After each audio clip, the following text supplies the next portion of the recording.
Hello everyone. तो इस बार छाया जी की सवारी जा रही है करनाल घूमने। हमें बुआ से मिले हुए बहुत टाइम हो गया था, तो हम सभी ने डिसाइड किया कि हम बुआ से मिलने करनाल जाएंगे। और इस बार की एक ख़ास बात ये है कि हैप्पी, लव और मिठू भी बुआ से मिलने के लिए जा रहे थे। गाड़ी में बैठे बैठे मैंने किया गानों के साथ रास्तों के नज़ारों को खूब एंजॉय। तभी मैंने देखा कि मिट्ठू जी भी हमारे खूब नज़ारों के मज़े ले रहे थे। हैप्पी लव तो इतना डरे हुए थे कि वो एक साइड पर लटके हुए थे, पर हमारे मिट्ठू साहब वो तो कभी एक विंडो से दूसरी विंडो पर देखे ही जा रहे थे। अब रास्ते में कुछ खाने की भूख तो हमेशा लगती है, तो हमने सोचा कि क्यों ना सुखदेव पर रुककर अच्छा सा नाश्ता किया जाए। हम लोग रुके और हम लोगों ने डिसाइड किया। पहले पापा पूछने लगे कि क्या खाओगे, तो मम्मी ने बोला कि दोपहर का खाना तो खाना नहीं है, अब शाम की चाय का वक्त हो रहा है, तो क्यों ना चाय और पकौड़े हो जाए। तो बस पापा ने चाय पकौड़े ऑर्डर किए और हम लोग खूब बेसब्री से इंतज़ार कर रहे थे अपने चाय पकौड़ों का। भाई इतने लज़्ज़तदार पकौड़े थे और चाय भी इतनी टेस्टी थी ना, मज़ा ही आ गया पी के। चाय और पकौड़ों का कॉम्बिनेशन जिसने भी बनाया ना, उसको तो सल्यूट है मेरी तरफ से। अब जल्दी जल्दी पकौड़े खाने के बाद हम बाहर निकले, क्योंकि हैप्पी लव भी वेट कर रहे थे गाड़ी में। इतने हमें पहुंचते पहुंचते हो गई थी रात, और मुझे तो नींद आने लगी थी कि भाई इतनी देर हो गई, हम अभी तक पहुंचे क्यों नहीं हैं। तभी मेरी आंखों के सामने आया नीलकंठ स्टार करनाल होटल। ओहो, फिर इसे देखकर तो मुझे पता चल गया कि हम करनाल पहुंच गए। और फिर मैंने बनाई नमस्ते चौक की वीडियो। उसके थोड़ी देर बाद हम पहुंचे हमारी बुआ के घर, जहां भैया भाभी ने किया हमारा स्वागत। हमें देखते ही सारे जने एक कमरे में इकट्ठा हो गए।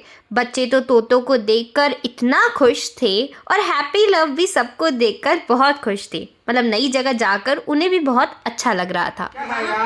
बादाम खाएगा? जरूर खानी है। क्या खाना? क्या खाना? मेरे बेटी। रोटी खानी है? रोटी खानी है? नहीं खानी। लंबे सफ़र की वजह से बच्चे बहुत ज़्यादा थक गए थे, तो उन्होंने सोचा कि थोड़ा रेस्ट हो जाए। इतने प्यारे लग रहे थे ना, एकदम गोलू मोलू क्यूटी से। रेस्ट करने के थोड़ी देर बाद मैंने मिट्ठू हैप्पी लव को बाहर निकाला बुआ से मिलवाने के लिए। लेकिन मिट्ठू जी ने तो आते ही अपनी मस्ती शुरू कर दी मम्मी के साथ मिलकर। चलिए देखते हैं।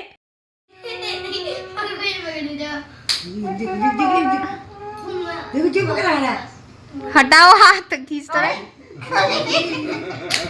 देखिए चुप करा रहा है।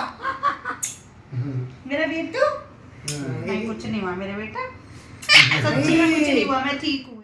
इसके बाद हैप्पी ने तो बुआ का ग्लास ही छीन लिया पानी पीने के लिए, और मिट्टू जी तो नवाबों की तरह बुआ के ऊपर जाकर बैठ गए। खूब प्यार दिखा रहे थे। अब खूब मस्ती मजाक करने के बाद डिनर का टाइम हो चुका था, तो सभी ने डिसाइड किया कि क्यों ना बाहर जाकर डिनर किया जाए। तो हम सभी झिलमिल ढाबा गए थे डिनर करने के लिए।